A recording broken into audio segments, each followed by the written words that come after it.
Hey guys, I am back. Yes, I know it's been a while since I made a video. A lot has been going on since I've been gone, and I've been so eager to make so many videos.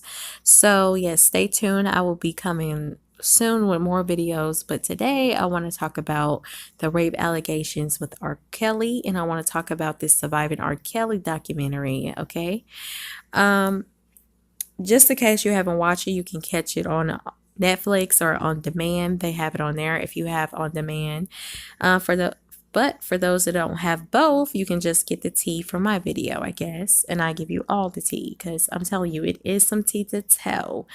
After watching it, I totally look at R. Kelly so different. Like, I'm just giving him side eyes because I never would have known that he was doing all this behind closed doors, behind his music, low key. And he was doing this with these young girls at the time. They was young at the time. They was in their teens. And it's just really, really sad. Like, you never would have known he would have done all this behind closed doors because he seems like a total different person from what we see. We see R. Kelly, but we don't see Robert Kelly. Okay. We see R. Kelly. We don't see Robert Kelly. But these women, they sing Robert Kelly. They sing the real Robert. We just see the entertaining Robert, the bumps and grinds. And we just see that R. Kelly. But now we got the root of how he really is behind the scenes. And all these women, I'm telling you, they do have receipts. They do have receipts. And I'm going to just tell you right now, I do believe all these women, everything that they said, because it just seems like everything backs up with what was going on in the outside with all him being sued with all these rape allegations. And also with that one incident when he peed on that 14-year-old girl in the mouth on a video. Okay. So all their stories really backs up that big story. Okay. Basically. But anyways, yes, all of them, they came, and I actually do believe these women. I don't believe they're liars. A lot of people are calling these women liars and, saying they just want attention, they just want money and all that. But I don't think so. I think these women actually went through these things with R. Kelly, and they just trying to give a voice for all women that's actually facing sexual abuse and rape. I think they actually trying to bring it out because we are being deceived with an entertainer that he's this way and that way. This is the same person that made I Believe I Can Fly. And these songs has been played in churches and in schools. And that's what I'm saying. It's been everywhere. So stuff like this, it needs to be exposed. Okay. And a lot of people have turned a blind eye to this situation because they are black women. I hate to say it. Yes, I'm putting race on it because if these was white girls, R. Kelly would have been in jail. This dude is still walking around free and his documentary is out. All they said what it was an investigation. That's it. They have not arrested him. They have not done anything. I don't think they even talk with these women. Like, it's crazy. And I think they turning a blind eye to it because these are women of color. And that's how it is in the black community. And black people, we turn a blind eye to rape in the black community because a lot of this goes on in the black community a lot. And especially in the black household, in the black family, a lot of young black girls get raped and abused, and nobody do anything about it because they are black girls. And it's sad. It's very, very sad. Black people turn a blind eye to this type of stuff in our community, and it needs to be addressed. It needs to be talked about, you know. And then you only see, mainly white women coming out saying they got raped and all that. And, they prosecute that person in a heartbeat. But when it's black women, people of color, like, it's silence. And that's just how it is. It's sad. That's how it is in the black communities because, you know how they will say blood's thicker than water. See, that mentality in the black community, you know, they would say, oh, well, that's your family, that's your blood. How can you snitch on your own family? Blood stick in the water. Now, we all heard this a lot in our family, in our household. They expect Black women to be quiet, stay silent, and don't snitch, and to deal with it. And that's sad that Black women has to deal with that, and we have to deal with it in silence. These women are in pain, but they've been in pain in silence for so long. But I'm glad they finally now got an opportunity to actually open up and to break their silence of going through this domestic violence and sexual assault and rape allegations with this one man. They all have one thing in common, this one man. And rape is really serious, and rape can really affect a person in their life. And a lot of people don't take that seriously. They just see Black little girls as being fast and grown. That's all they see Black little girls as fast and being grown. They want attention. They just want money. But I guarantee you, if these was all white girls, R. Kelly would have been in jail. Let's just keep it 100. Let's just keep it all the way 100. And as you can see in the picture is one Hispanic woman. The rest of the women was Black. And I also be hearing people say, well, at least R. Kelly sticks with his own women. It's like, that's still sick to say, because it doesn't matter what race they are. A pedophile is a pedophile. It doesn't matter. And they saying, oh, well, at least he stuck with his women. It doesn't matter. But he stuck with 15-year-old little girls. They was 15-year-old at the time. 15, 16, and 17. That's gross. These are children. I don't understand how people can get off on children. That's crazy. These are teenagers. And it's just sick and it's disgusting. Like, a pedophile is a pedophile. And people need to get over that. Like, seriously. And I see they had pictures of these white celebrity men. They had Elvis and other people up there, and they married young girls that was 15. They're saying they're not addressing that, which that is true, because a lot of white men do this in the industry as well. And they mainly shine the light on Black men. When Black women do anything to a woman or abuse or rape, they always try to put that rape culture on Black people when it was really their culture, rape culture. But they try to put the image on Black men. They try to put down our Black men in the media. And I noticed that the last couple of years, they've been putting down Black men. It's always something on a Black man, and it goes viral. And it makes Black men look bad, and it makes them have stereotypes, on Black men. And it's sad, because Black men is target. Black men is target in society. And that's why I feel bad for our Black men, because they are really target.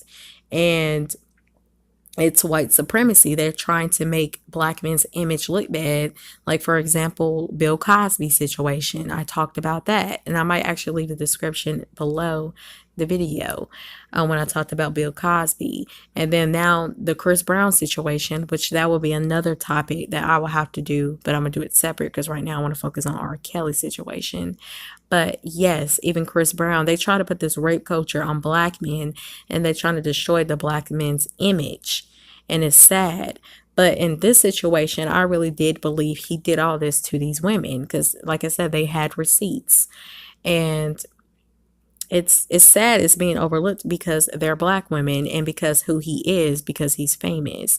And my thing is, with the parents, I'm giving the parents a side eye, because how can you let your child be around a grown-ass man unsupervised? See, that's the thing that I don't understand.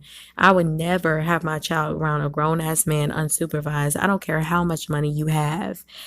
You are not going to be around my child or touch my child unsupervised. That's just point blank, period. Like, this dude would have been dead if it was my child. Let's just put it that way. Because that's your child. You shouldn't play about that. But that's the only thing I have to say about the parents. Like, they should have been more supervised with this grown-ass man. But they were just looking at it as he's a famous person. He has money. And they just let it slide. They feel like, well, they'd be all right. He's famous. He's not going to probably try to do anything. They trusted this man with their children. And that's sad. You can't trust anybody with your children. Anybody. That you have to make sure it's with people you trust, or a family member got to be there or something. It was just crazy. That's why I'm just looking at the parents, side eye. But anyway, so now I'm gonna give a little pieces of the documentary, the main topics, what it was about, and then I might go into playing the clips. Okay, but anyways, so they said R. Kelly he went to his old high school, and he used to hang around a lot of kids, young kids. He used to pick up girls and take them to his concerts in his studio. And he used to promise them record deals. He used to promise he was going to make them a star, giving them broken promises. He wasn't going to really make these girls stars. He just wanted to have sex with them, basically. And that's what he did. So, and he wasn't alone with his sexual acts. Like, other people was in on it with him. They helped him do these things. And it's sad because, he have money. When people have money, they have power to just about do anything. So anyways, he paid people like guards or something like that to guard the door when he left these girls by themselves at his house, and so that way they won't leave. He isolated them from their family and their friends. He took away their phone so they won't contact their family or friends. And yeah, he have the guards by the door, make sure they won't try to run away, try to sneak out, try to escape. And now that's what you call controlling. He was very controlling. And he be telling them what to wear, and they have to ask him permission when to eat, when to take a shower, when to brush their teeth, what to wear. It was like really sad. Everything they do, they have to ask permission from him, which was sad. And he be telling them, don't look at nobody, look down. And he also did this to his magicians and his backup dancers, his backup singers. They all can't talk to each other. If you're a singer, you got to stick with the singers. If you're a backup dancer, you got to stick with the backup dancers. If you're a magician, you got to stick with the magicians. Y'all cannot communicate with the opposite group. Basically, he was very strict on that, and people didn't really take it lightly.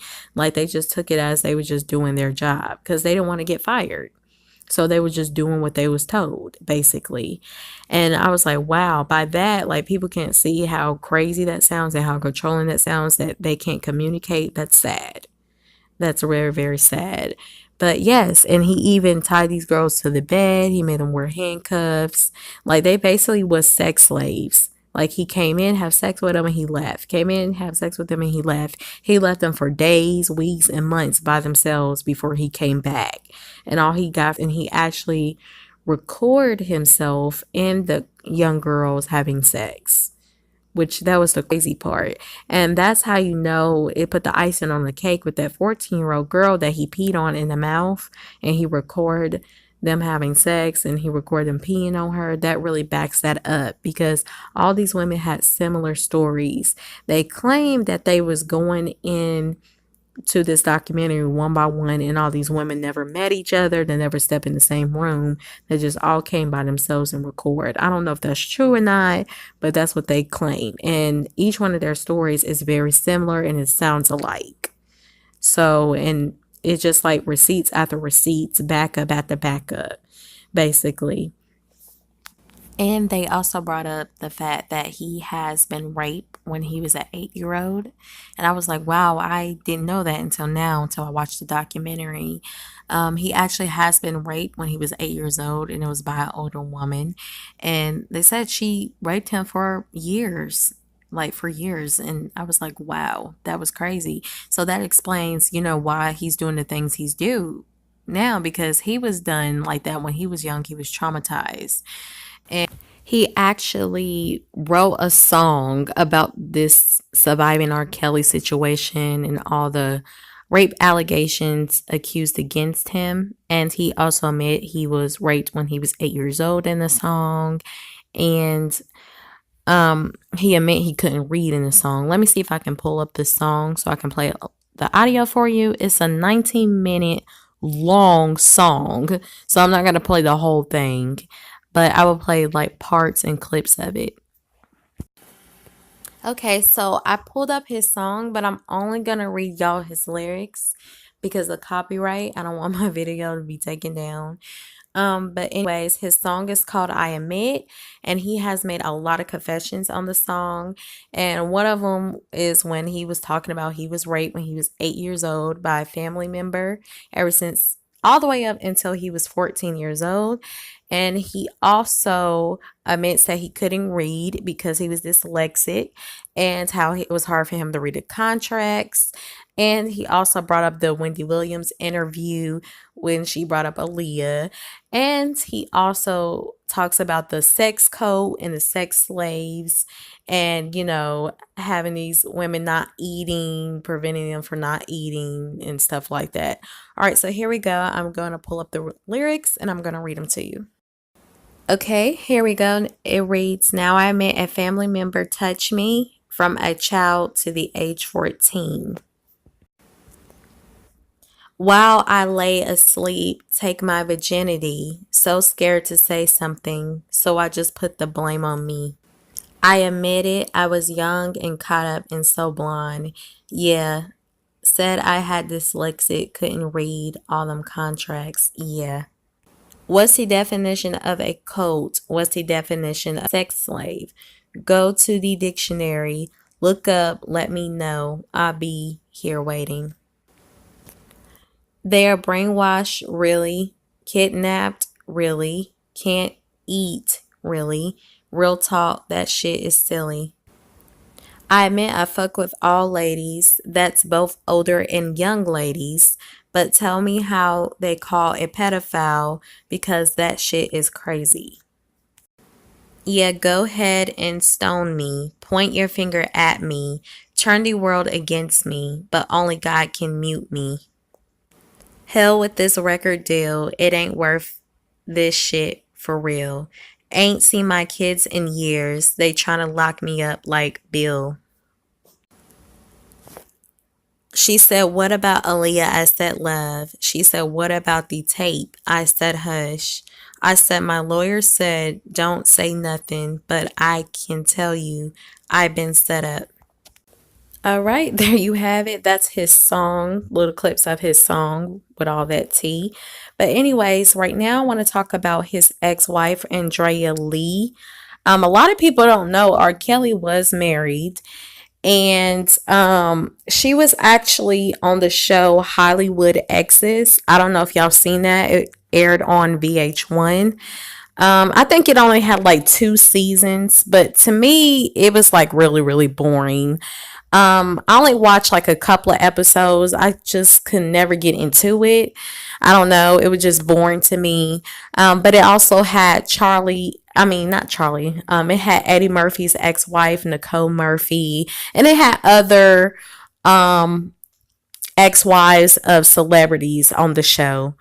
But anyways, yes, she had made a remix off of R. Kelly's song, and I'm going to show you guys what she wrote. It's on Instagram, and she remixed his song on Instagram, but she wrote it in a paragraph and with a picture of Whoopi Goldberg off The Color Purple.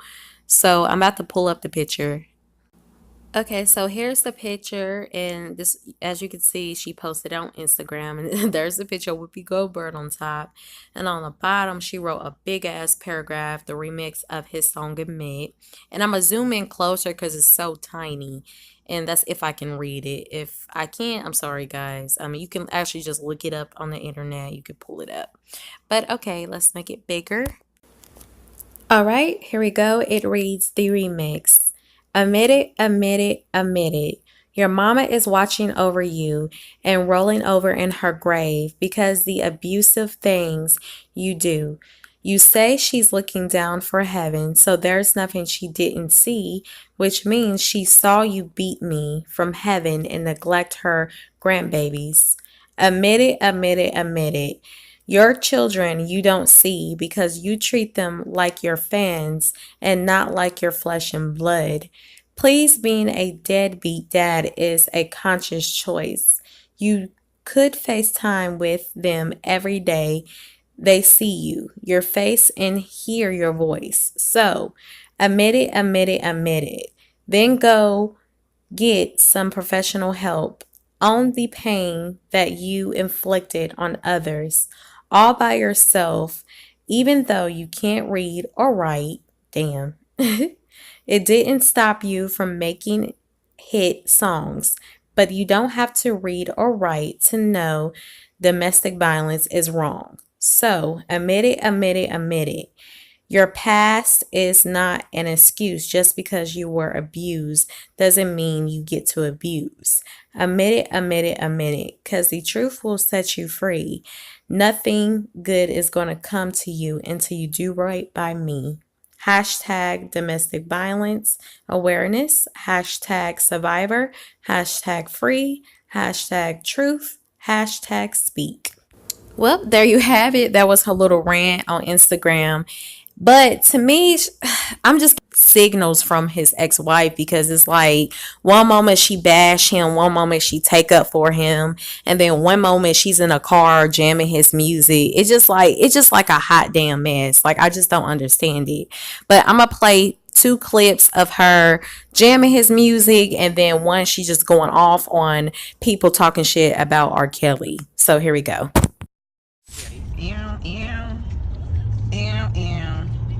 Come through, Facebook Live. Yes, that is my baby daddy playing in the background. What y'all about? Turn right to I-285 South. Questions, you haven't passed my test. Happy people, yeah. Turn it, yes, them who people? Happy people. Come on, baby daddy. Other baby daddy. Dancing. Happy people, yeah. Stepping. Happy people. Oh yeah. Not what you think about. I don't give no fuck what you think about him personally, because we're not talking about that. But what we are talking about, him as a writer, performer, artist, producer, people that he has brought their careers back to life. We talking about from the eyes, he's revamping, bringing back Mr. Biggs and Charlie Wilson, like we gonna be Uncle Charlie, and working on that album, from Kelly Price to Michael Jackson, Madonna, Whitney Houston, Toni Braxton. The list goes on and on and on. The man is undeniable. But at the end of the day, he had to do all of that with that dark cloud. But what kept him focused and kept him going is, I have to do this for my children to make sure that they are okay. Because he could have just went under a rock and hid, and shit been in shambles, and we be the fuck everywhere. But that didn't happen. So at the end of the day, I love him for that. I will always respect him for that. And he did it with grace in the height of the storm. It wasn't no shit like he went and hid off somewhere and then came back. Well, there you have that bipolar ass rant. Okay, so the next video I want to show y'all is an interview that she was in. She was on a Good Morning Brenton News. And the girl that you see on the left side is her daughter. Her and R. Kelly had 3 kids together, and this is one of her daughters. Okay, and I'm going to show a clip of the actual interview with her and her daughter talking about R. Kelly. And I'm going to come back with my commentary, and I'm going to show more clips of her in her interview talking about her side of the story. Here we go. Are so closely aligned as a family to R. Kelly. How are you dealing with all this furore that's been erupting, particularly since the release of this film? We're dealing with it as best as possible, you know. I don't think that people have a clear understanding that we're dealing with 2 people here. There's R. Kelly, the persona, and then there's Robert, the person. Myself and my daughter, we're connected to Robert, the person. So it is very personal, him being my ex-husband and the father of my children. So it's difficult, but I think that it is needed. It's saving lives, it's changing lives, and we stand in the gap. Tria, how would you describe, as someone who was married to him for 13 years, was it? How would you describe Robert the person? Well, in the beginning, Robert the person, he was funny. He had the best mama jokes ever. We started out as friends, and it evolved into a relationship. He was very broken. He shared intimate secrets with me about being abused as a child, dealing with illiteracy, domestic violence was commonplace in his home. And the thing that drew us was the fact that my grandfather, who was a Baptist preacher, was the first time I ever saw a man put his hands on a woman. He was abusive to my grandmother. So fast forward, Robert and I are in an abusive relationship. It's not foreign to me. It's what I know. It's what I grew up in. It's what he grew up in. So being able to see the person, Robert, the broken part of him, and then there's this persona who portrays this confident, in control man, which is total opposite of what he is. But how do you feel, though, about the sheer magnitude of allegations, particularly involving very young girls in some cases, which have now bedeviled him? I know he's not been convicted of any criminal offence as yet, although it would appear that that may be coming sooner rather than later in terms of at least criminal charges. But how do you portray him in a very sympathetic light there, almost willingness to feel sorry for him in a way for the abuse he suffered or whatever. Yeah. But he seems to have perpetrated, I mean, there's so many allegations now. He seems to have perpetrated so much misery onto so many young women and young girls. How do you feel about that, and can you defend any of that? Well, first, I'd like to say there's a difference between portraying sympathy, which I do not portray. I portray understanding because I know him in such a way because I was married to him. I'm a firm believer that just because you grew up in a household where abuse was prevalent and you were abused, it does not give you a free pass to be an abuser. So I want to make that very clear. It's devastating and it's hard because I wear two hats. I sit here as not only a survivor, but also the mother of his children. So it's very difficult for me. But I also know my position, and I know that coming forward brings validity to these young women and young girls' stories. And being a mother, I could not say anything after 10 years of my life going by and thinking I've made it out of the storm. And then here come more allegations, and they ring true to my life. And me and these women, we don't know each other. So how could we have the same stories about the same man and not know each other? So again, my story is coming from that of understanding because I know his background, but it also comes from standing as a survivor and an advocate. And let me just ask you directly, do you believe all these women who've come forward? Do you believe that he is a serial abuser of women? I believe that he is abusive. I can't confirm or deny these women's stories because, again, I have not lived it personally. All I can say is what rings true to my life. Every experience is different. I wasn't there when it happened to some of these women, but what I can say, what rings true to my life is what I can speak on. I don't know the other women's background, so I don't know if they grew up in a household where domestic violence and abuse was commonplace as to why they may have ended up or stayed as long as they did, or, I just can't speak to that. I can only speak to my truth, and my truth is what I survived. He was abusive to me verbally, emotionally, physically, sexually, and as we stand today, he's financially abusing me. He stopped paying child support when I came forward in June of 2018. So, I can only speak to my story and what rings true to what I hear. Okay. Yeah, and I feel that something has to be done. Well, you're extremely eloquent, and it must be incredibly difficult for you. Let me bring in your daughter, Joanne. Joanne, ultimately, this is your dad. I know you haven't seen him for quite a while, but this is your father that we're all talking about in a very unpleasant manner. How do you feel about this, about your father, and about what's been going on?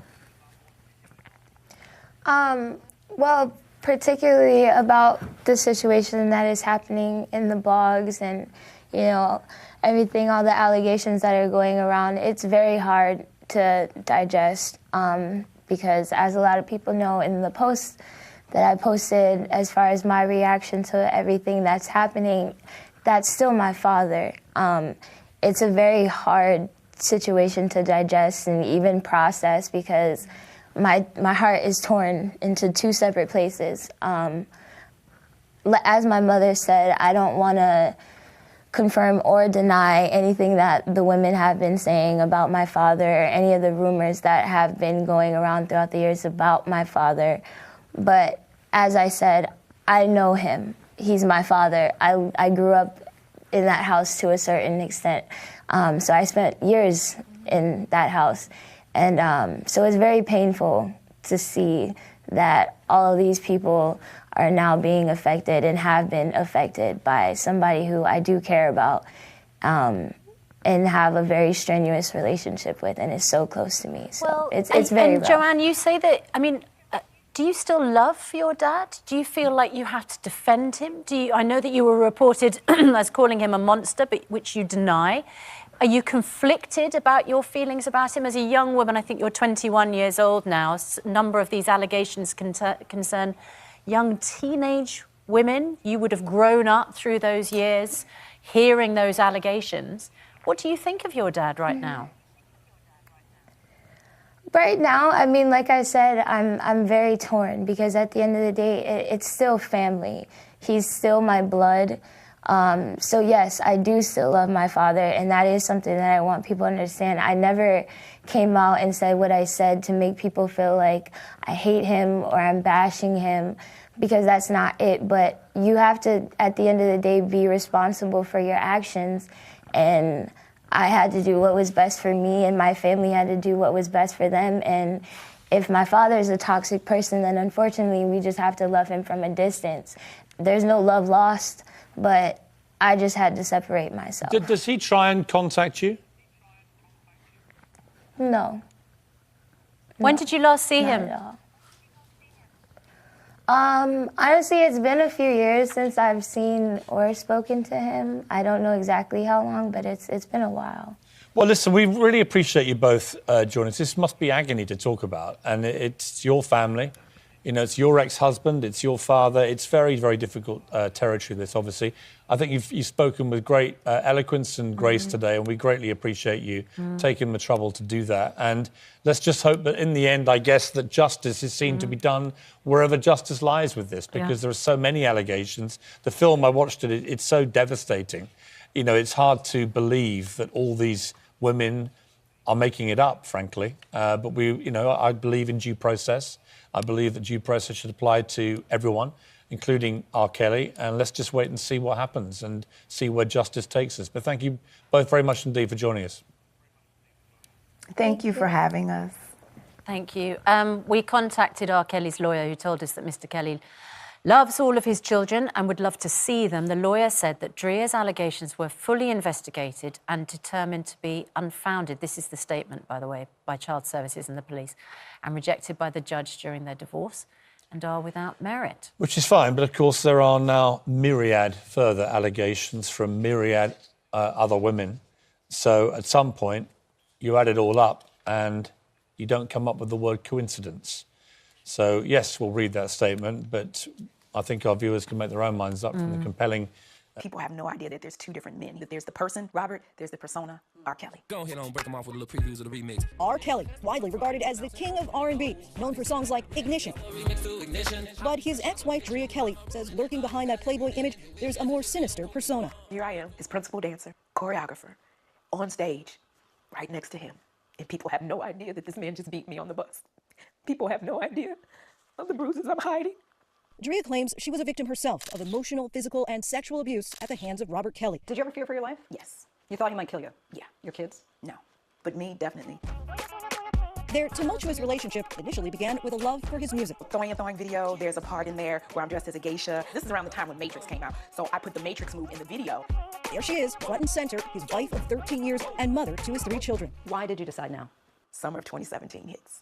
All these allegations start coming out again, and I'm like, God, I don't think I can take this one. We're going to begin this half hour with those disturbing allegations against R. Kelly. He texted R. Kelly to let my daughter free. Those claims stem from a BuzzFeed article detailing allegations from 2 parents who say their daughter was being held against her will by Kelly. The article also alleges that 6 women live in properties rented by Kelly in Chicago and the Atlanta suburbs, and that he controls every aspect of their lives. Charges that Kelly and several of the women, including the daughter of the concerned parents, have denied. Those allegations have sparked a movement. Celebrities like John Legend and Viola Davis joining the call to #MuteRKelly, demanding that people stop playing and promoting his music. Apple Music removed him from their featured playlists. And after months of silence, R. Kelly released this 19-minute song called I Admit. I'm so falsely accused. Tell me, how can you judge when you never walked in my shoes? What do you make of his song I Admit? That is the dumbest thing he's ever done. Because you didn't admit anything. That was the classic narcissistic response. The pair first met more than 20 years ago in their mutual hometown of Chicago.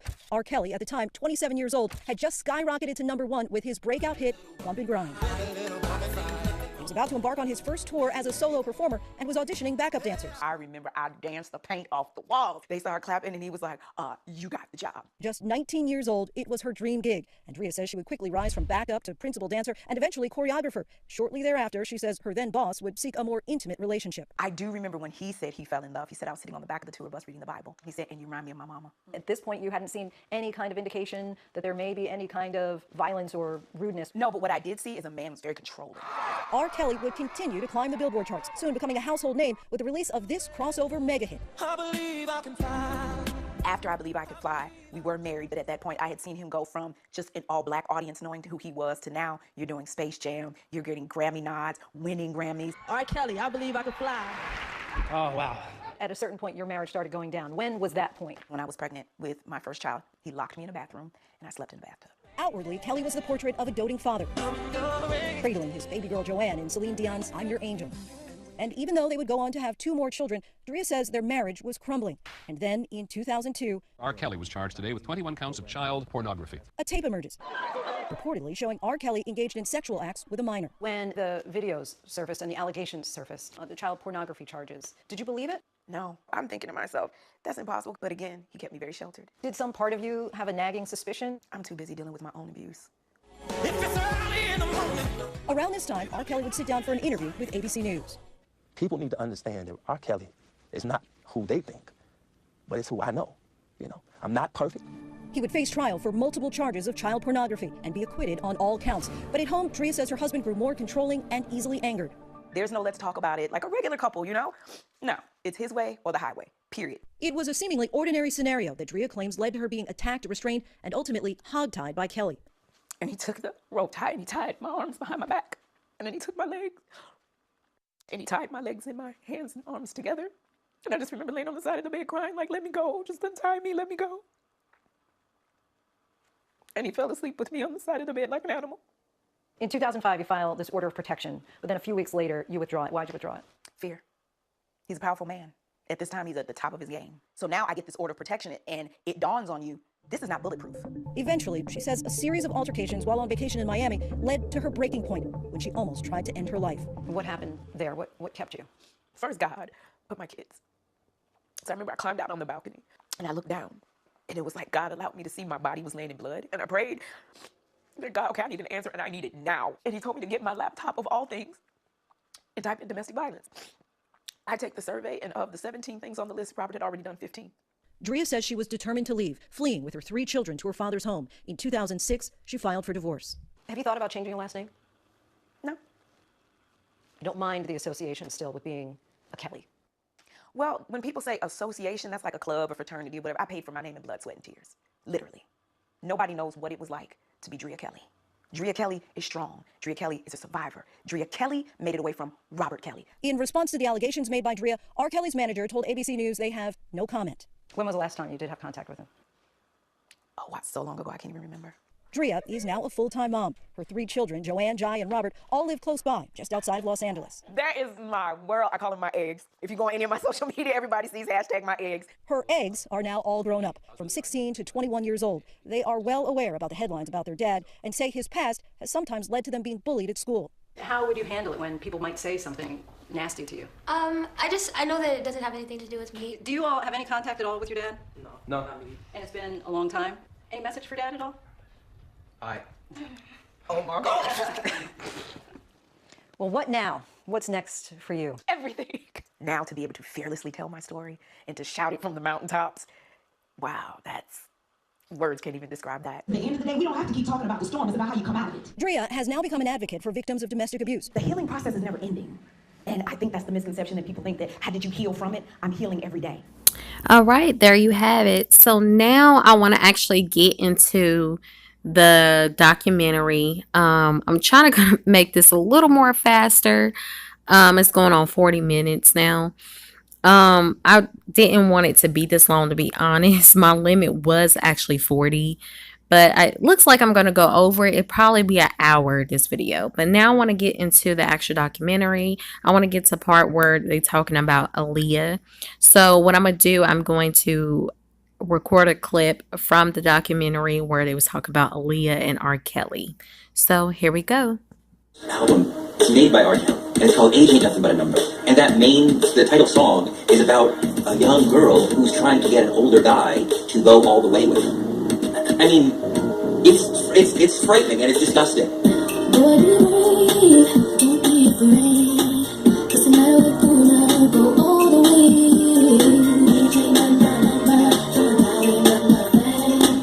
There's this young girl who's obviously not even, barely in puberty, right? But there's a kind of sexuality to her that is part of why it worked. And R. Kelly used that. He's calling age just a number. He's playing on all of that right away. And that's age ain't nothing but a number is a thing in the black community that I've heard since I was a little boy. I thought they were getting closer. I was beginning to suspect things, but didn't want to. So I asked her, I said, "Right, man, what's going on, man? Do you mess with?" Hell no, man, I'm not messing with Leah. On the road, Leah. On a tour bus, there really aren't any confined spaces. When you get on the bus, there are bunks. And so these bunks have little curtains you can pull at night if you don't want anybody to see you sleeping. So it just so happened we were all laying in our bunks. And curtains are open, everybody's communicating, laughing. We used to play different pranks on each other. And I think it was intended to prank time when the door flew open on the bus. Robert was having sex with Aaliyah. Robert said, "Man, we got Aaliyah in trouble." And Aaliyah in trouble? What do you mean? "Man, we gotta get to Chicago." I said, "Well, I'm gonna call Barry and tell Barry." "No, man, we can't tell Barry." Robert mentioned to me that I think she knew. And that broke my heart, man. I was so disappointed in him because I really believed him when he said that, he wasn't doing any messing with Aaliyah because I questioned him. And once he told me that, I was like, I was lost for words. He married Aaliyah. I was in the room when they got married. In 1994, I was working at MTV News as a writer, not on air, and the issue of is he married to Aaliyah was wild and being talked about widely. Finally, my boss told me, call the Cook County Clerk's office and tell them to send you the marriage certificate. Hip-hop star R. Kelly did indeed marry his protege, the 15-year-old singer Aaliyah Platinum. MTV News was the first to put out this marriage certificate on which Aaliyah had said that she was 18, and she was actually 15, and R. Kelly was 27, and they were married. I'm not proud of that. I had papers forged for them. But Aaliyah was underage. Got the marriage license, and we were in a hotel in Maywood, Illinois. It was just a quick little ceremony. Nothing elaborate. She didn't have on a white dress. Robert didn't have on a tux. Just everyday wear. And Robert said, "I do." He said, "I do," him and Aaliyah.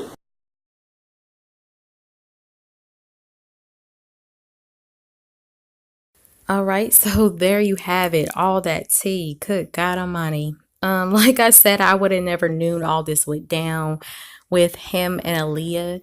Like, this is very, very crazy. And me, myself, I am a very big fan of Aaliyah. I know all her songs. Like, I can sing all her lyrics by heart. I used to have pictures of her all over my wall. I had almost all her albums. I used to dance to her music, try to do her moves. I even try to dress like her myself. I remember when they first announced when Aaliyah died. I think I was like 8 years old at the time, and it was 2001. And I think she was 22 years old, if I'm not mistaken. And that's very, very young. And when they announced she died, I think the whole world just stopped. Like, it was so heartbreaking and it was so disturbing and it was unbelievable. It was so unreal. You didn't think that it was real. You would think somebody would come out and say it was a prank, but it wasn't.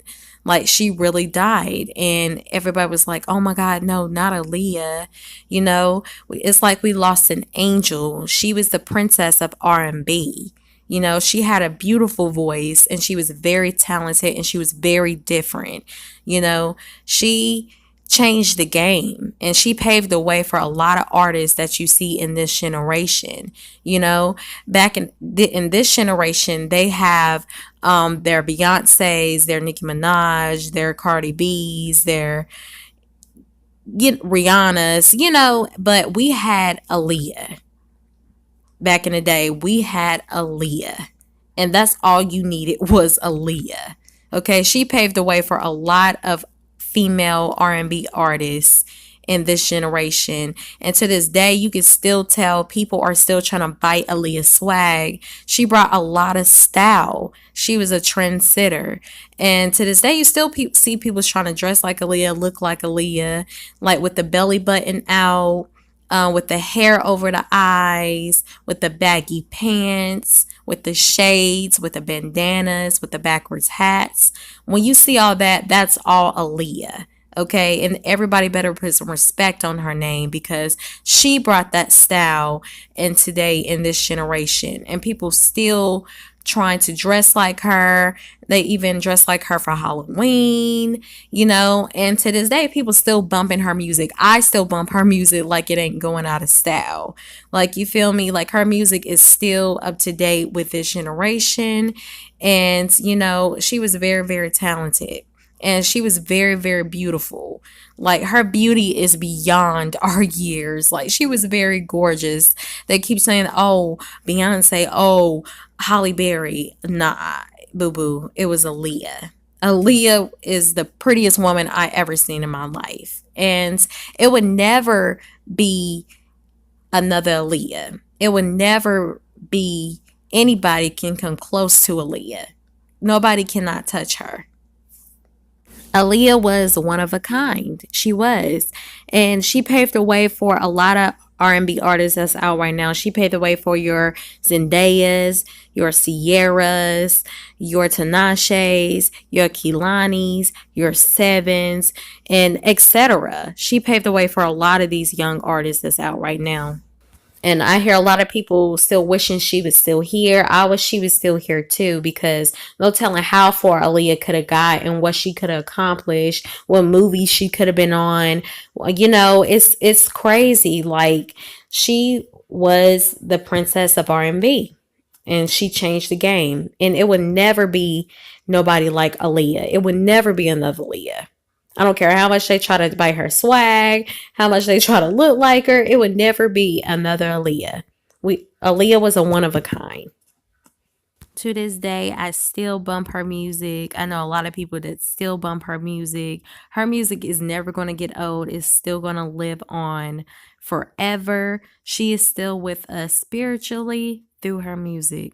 Okay, so now I want to talk about the album he wrote, Aaliyah. Age Ain't Nothing But a Number. He had wrote the whole album for Aaliyah, apparently. And you notice it says age ain't nothing but a number. It's real typical for him to write a song like this for a 14-year-old girl. Now, I could see if she was 18 or 19, and talking about dating a 30-year-old, then she'd be, within that age limit. She can do whatever she wants. But 14 is pretty young to be saying age ain't nothing but a number, talking all grown, desiring being with a grown man. To me right there, that should have thrown hits at the parents like what's going on? This sounds a little too grown. For her age, that was too grown to be saying stuff like that. And we know in our generations, we've been hearing that age ain't nothing but a number.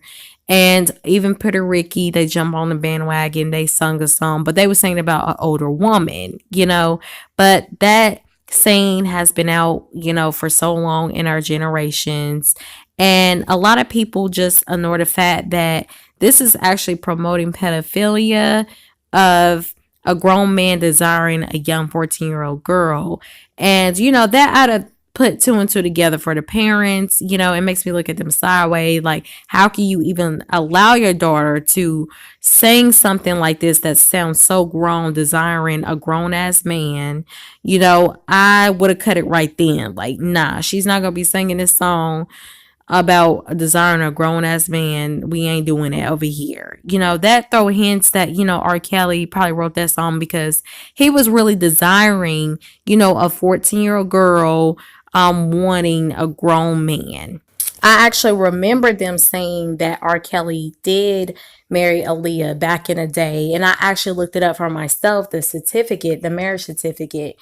And, it was saying it was rumors. It was on an article. And I was like, well, since they said it's rumors, I don't think it's true. I think everybody had that thought like, oh, it must be fake. It can't be true because, he's R. Kelly. Everybody had that mindset. He's R. Kelly. He would never do something like that. Yeah, this can be made up. This can be non-true. Everybody let that slide, but it really was true. There's a certificate right there. That's evidence. So I looked up the marriage certificate, and here it is right here. And it looks pretty legit to me. It doesn't really look fake to me. It looks legit. And as you can see on the right side, it says of the age of 18. And Aaliyah's name is there. And she was 14 years old actually when they got married. She lied on the marriage certificate saying she's 18 so they can get married. But yeah, it's crazy looking back at, the interview that both of them did when she first started out. And they was about to air her video At Your Best. And, by the interview, you can really tell that everything was rehearsed. And like, he just had her on lock, especially by them dressing alike all the time. That should have thrown hints like that. A grown man and a little girl dressing alike. It just doesn't look right. It doesn't look right to me. I could see if that was his daughter, but both of them dressing alike, they ought to just had eyebrows raised from then. And the simple fact that they got married and she was pregnant, that was crazy. It just makes me wonder, like, dang, like, did she get an abortion or did she have a miscarriage? It's hard to say, but you never know this was going on with him and Aaliyah. Okay, so the next thing I want to talk about is Aaliyah's mother. And as you can see in the middle, that is her mother. And I want to talk about the part in the documentary when that girl said that when she walked in the room and she seen R. Kelly and Aaliyah having sex, and her mom was saying that that was false. And she's saying that she was with Aaliyah everywhere she went. She was always on the tour buses with her, and she went everywhere she went. But to me, I think it's bullshit. I don't think she went on every single tour with Aaliyah and everywhere she went. I think some days she was unsupervised. I think she really trusted R. Kelly with Aaliyah. Okay, so I picked up the article on her mom's response. It reads, Aaliyah's mother breaks her silence on R. Kelly and only raises more questions. According to E! Online, Diane in a statement, the woman in the so-called backup dancer that describes seeing, meeting, or ever breathing the same air as my daughter Aaliyah is lying and is a liar. My husband and I were always on tour with her and at interviews in every place she went throughout her entire career. Whoever this woman is, I have never seen her before anywhere on planet until now. But yeah, there you have it. I honestly think her mom is lying. I don't think her mom has been with her on every single tour and has been by her side and been supervised of her. I don't think so. I'm sorry. It just sound that lady with the ponytail with the cornrows, I forgot whatever her name was, but anyways, that was in the video, says she's seen R. Kelly having sex with Aaliyah. I actually believe her. I'm sorry. I think her mom is just feeling guilty and she don't want the blame on her because she wasn't around her daughter a lot and she wasn't supervising her daughter a lot. And I guess she don't want the guilt to be on her, like, oh, well, you wasn't supervising your daughter, and she didn't want to get that blame on her, for her daughter, like, having sex with this grown man. She, wanted people to know, well, yeah, I was around her. She was supervised, but I don't think she was supervised all the time, 100%. I think that was a lie. So I think her mom is lying. Now, the next person I want to talk about in the video is Sparkle. I really wanted to talk about her story, and a lot of people don't know her niece was the one that actually got peed on in the video what R. Kelly went to trial for. It was her niece. And I walk in like, what you doing here? Who's here with you? He's like, oh, I got dropped off. Robert's having a Christmas party or some type of party, and it's gonna be a lot of kids, so we're all gonna stay, you know, at his house and, you know, have games. And so then I was just like, okay. I was pissed when I saw her in the studio by herself. My parents were strict. We couldn't stay over or be around nobody's house. We couldn't spend the night at nobody's house if they had boys. You just with Robert being supervised? Okay. I thought I left my niece in good hands, but think of a grown man hanging out with young girls, it just felt like I just shouldn't have introduced them. Something ain't right.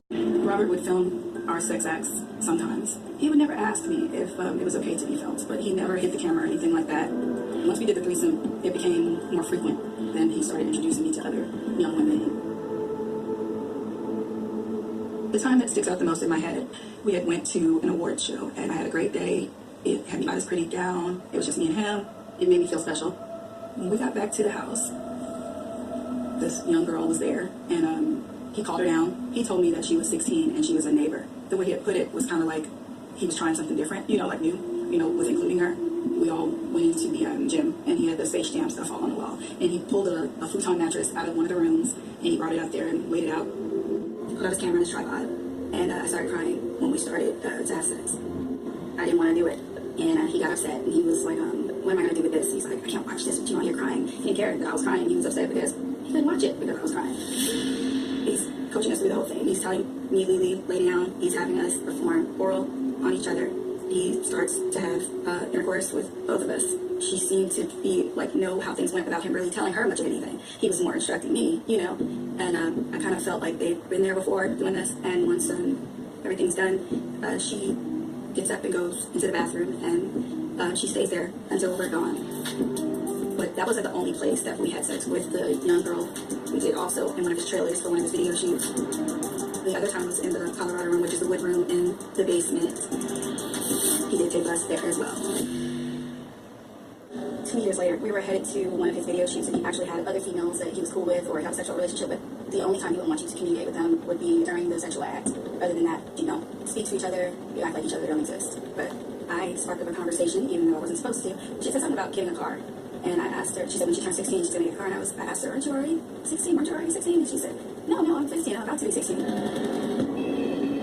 It rang a bell in my head at that moment. It made me feel like sick to my stomach. It made me feel disgusted. Because all the sexual encounters were before I found out she was 14.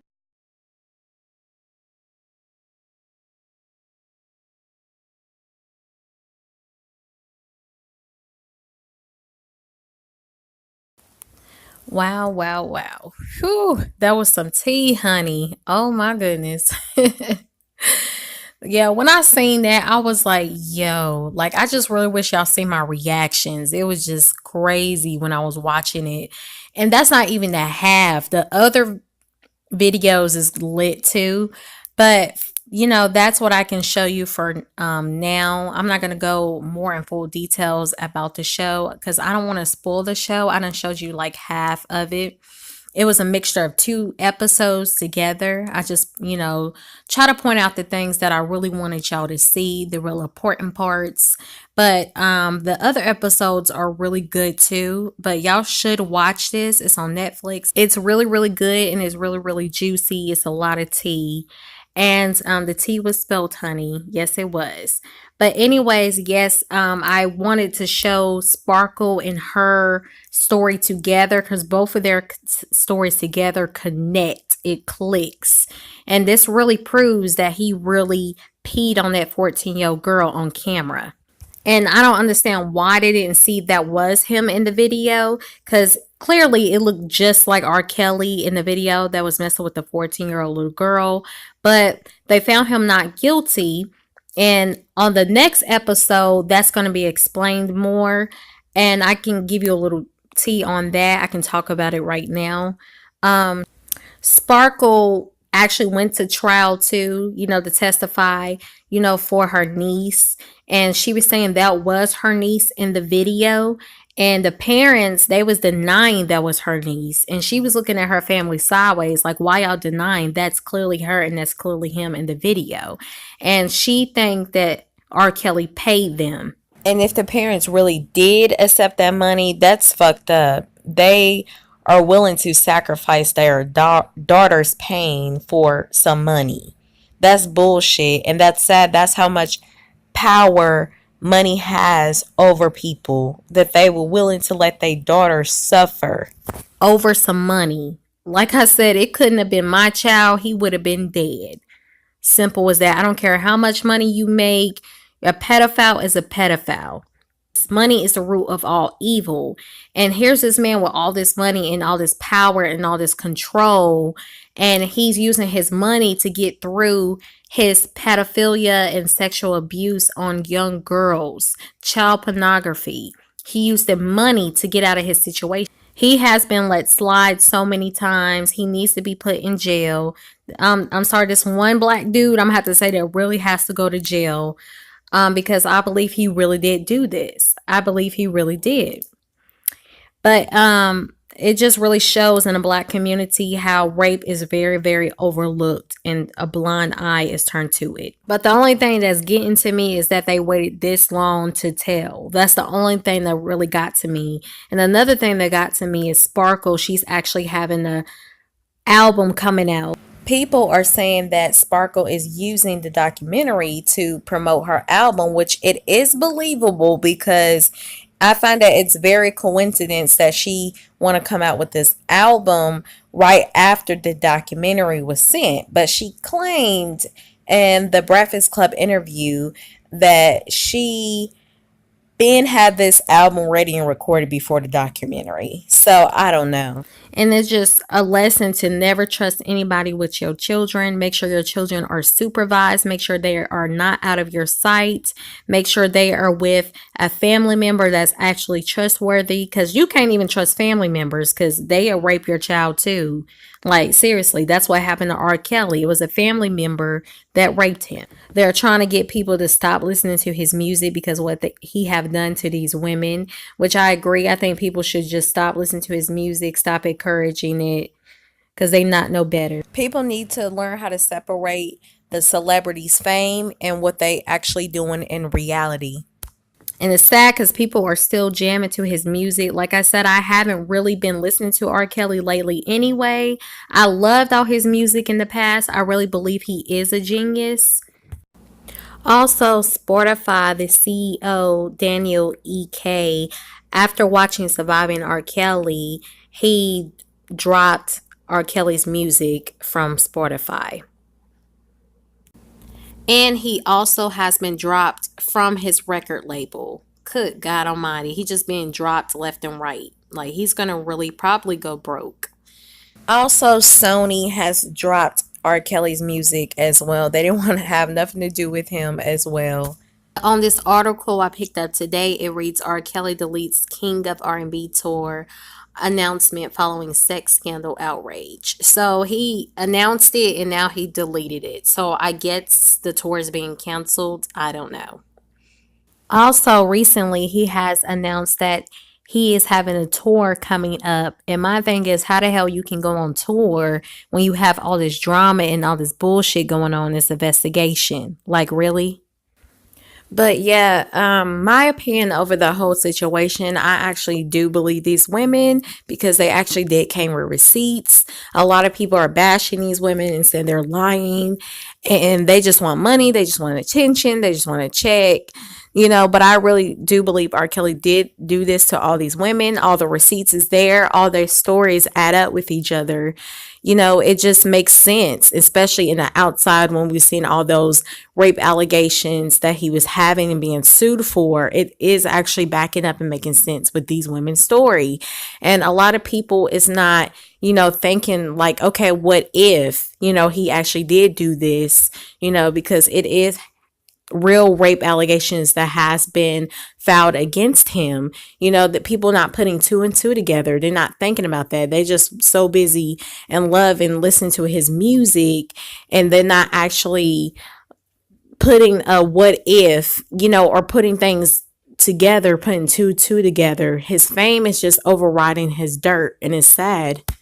Because you got to think about it. How can all these women, different women, have the same background with this one man? It's crazy. Similar stories. It didn't like it was like Bill Cosby's situation. Like all those bitches' stories didn't add up and it didn't make sense. But all these female stories are adding up and is making sense. It's receipts to everything. So you got to think about that instead of bashing. But anyways, thank you guys for watching. You already know what to do. Please like, comment, and subscribe. And tell me how you feel about the documentary and your opinion and whether you think these women are lying and not, and explain why. But anyways, thank you guys for watching. I see you in the next one.